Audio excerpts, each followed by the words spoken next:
Have you ever wanted to start a podcast but don't know how? Look no further than Anchor. If you haven't heard about Anchor, it's the easiest way to make a podcast. Let me explain. First of all, it's free of charge. And yes, actually completely free of charge. There's creation tools that allow you to record and edit your podcast right from your phone or computer. Anchor will distribute your podcast for you so it can be heard on Spotify, Apple Podcasts, and many more major podcasting platforms. You can make money from your podcast with no minimum listenership necessary, and more. It's everything you need to make a podcast in one place. Download the free Anchor app or go to anchor.fm to get started. Once again, download the free Anchor app or go to anchor.fm to get started. anchor.fm. Thank you for listening. Now enjoy the video.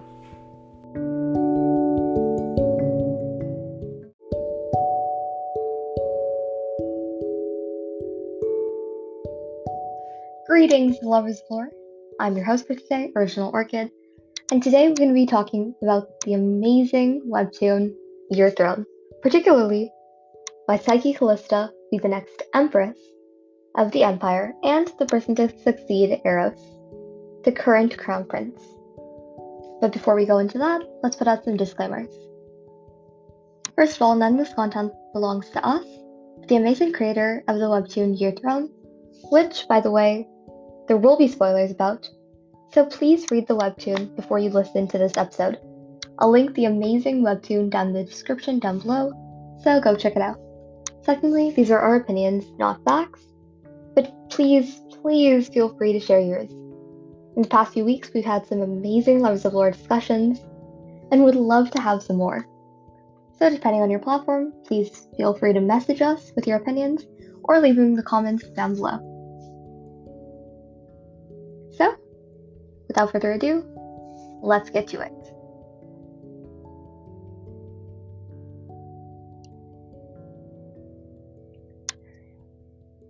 So, our hypothesis for today, as I spoke prior, is why Psyche will be empress. So we're going to be speaking about 2 points. Firstly, the point of the love of the people, and secondly, the point of how she's become stronger over time and has the capabilities now of becoming empress. And we'll also dive into why we're saying Psyche will be the next empress over Medea, which, yes, I know, that is a huge query. So, before you think and comment, oh, but Medea will be the next empress, please listen to this episode first, and then feel free to tell us what you think. So first of all, let's go into the first point. Love the people. Now, Psyche's love the people stems from how she was portrayed in the people's eyes at the very beginning and till now. It's from her relation to Eros, plus her status as the future crown princess equals major influence in this arena. She's also the successor and the only child of the wealthy house of Callista, which is an extremely reputable noble family in this world. And of course, her divinity, which, in case you're unfamiliar with, let's talk about a little bit. Since birth, Psyche's possessed the ability to heal herself and other people from minor wounds to major wounds. And recently, she's displayed sort of a new aspect to her power.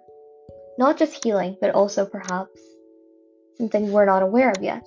Perhaps flames, or something more in her control. Something more that's other than healing.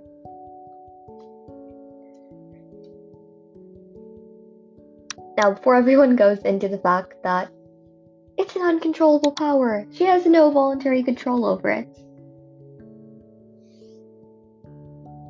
That's what we've been led to believe. She does have control over it. However, it's a control she's recently found.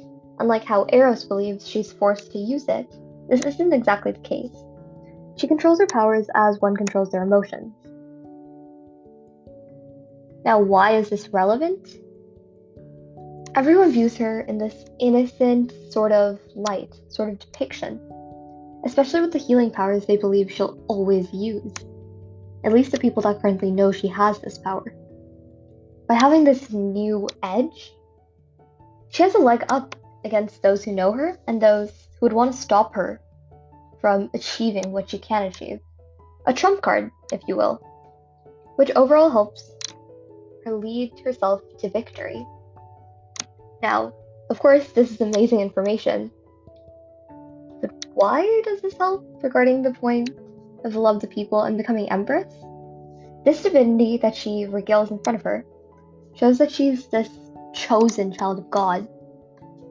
So much so that Psyche was hidden from the public because her parents feared that nobles would take advantage of it. And now that she has this edge and more of a mind of her own, which we'll elaborate in the second point, she'll be able to not only deceive others and save herself from those who try to use it against her, but she'll also be able to win over the priests when she reveals her powers to them, and ultimately gain the power and gain people's attention and favor as the chosen one.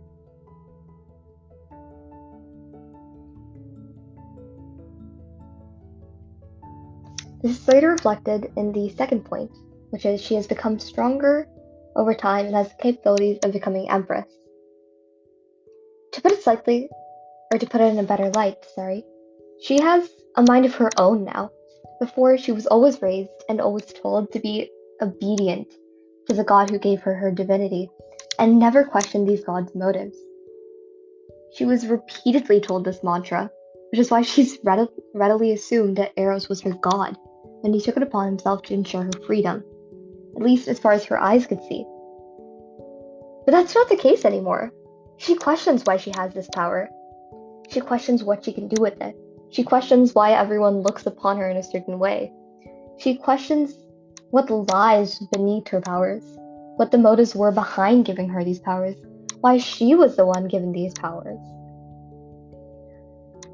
And as we all know, questions are what leads to answers.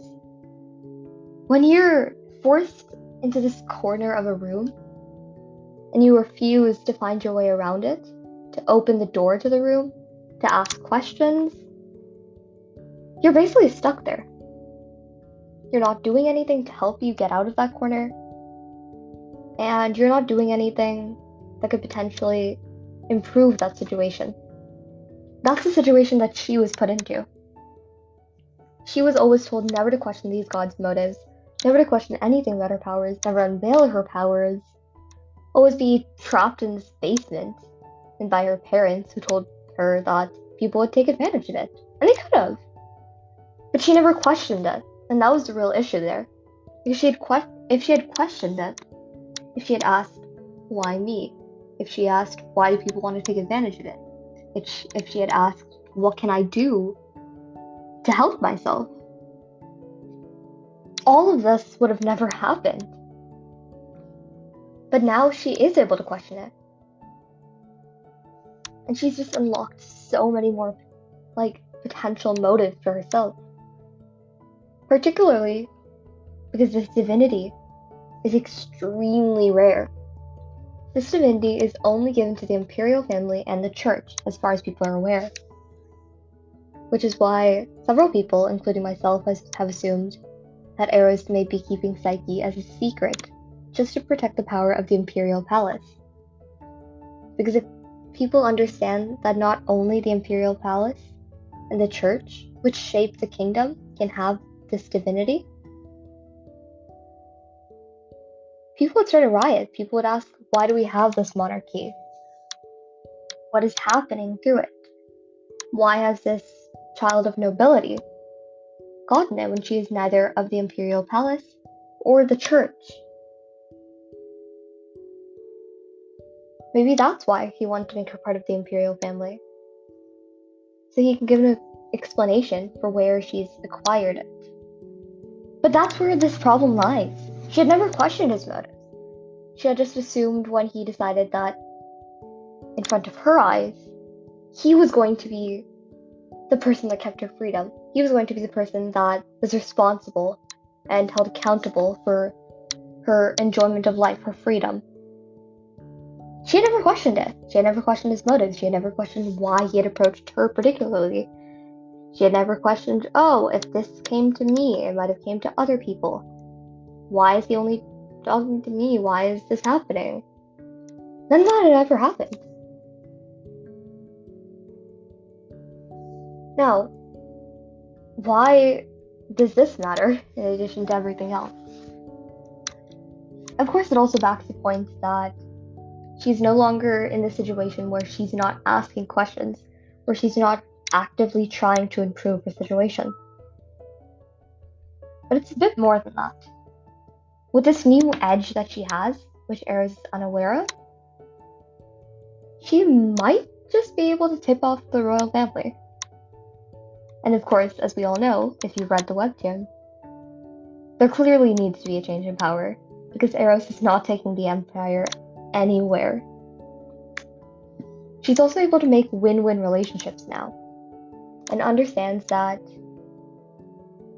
when you make these relationships, when you attain this power, when you're making all these sacrifices and drawbacks, that's okay to do.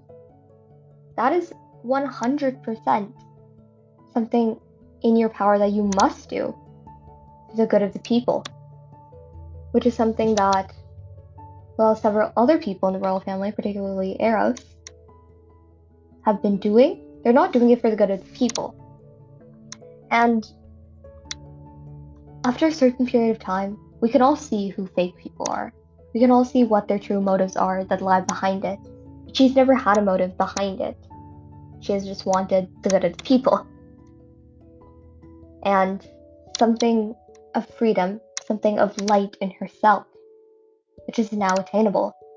And when she has this light in herself, she can bring light to others.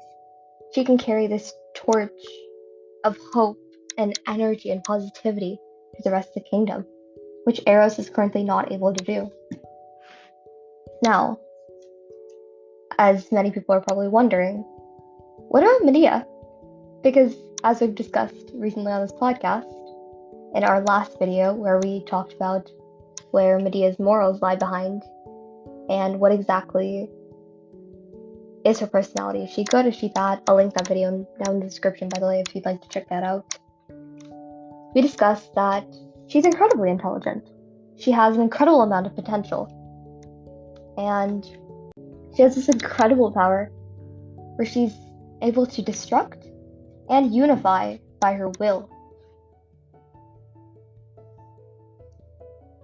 So what about Medea? Why is this video not saying that Medea will be the empress? Well, there's several reasons behind that. But first, I'd like to point out that, yes, she can be empress, but there's too much going behind it where it would take a lot of time, and the change will probably be spontaneous. So there's no time to fix what she needs to fix. What I mean is that she has several established enemies and allies. And the image that Eros has planted in the people's minds, even if Eros will not be in power anymore, he's already planted this atomic bomb against her. Things like that don't heal overnight. Her reputation won't heal overnight. What she has done will not heal overnight. The fact that she can be portrayed as morally gray will not heal overnight. And again, it's possible to change public views. It's hard, but it's not impossible. But I just don't think there's going to be the time to change it. I don't think there's going to be a time to perhaps plant another atomic bomb to fix Lady Medea's relationship with the people in time to grasp hold of the throne. Because they're not going to be the only ones wanting the throne. But there's simply not enough time. Do I think Medea is going to be an advisor or work behind the scenes? Definitely. Is she going to be empress? I don't think so. In the end, I do think it's Psyche. Mostly for her divinity, her love of the people, the fact that she has become stronger over time, her capabilities,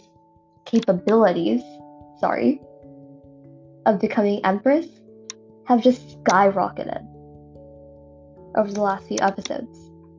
thus making it very clear that she will be the true successor of the empire. Thank you for listening to this episode, and thank you for supporting this week's installment of the Whimsical Whispers podcast. If you enjoyed, please consider following for the next episode, and I hope you have an amazing time, an amazing day, and once again, check out the Your Throne webtoon, which will be in the description down below. Thank you.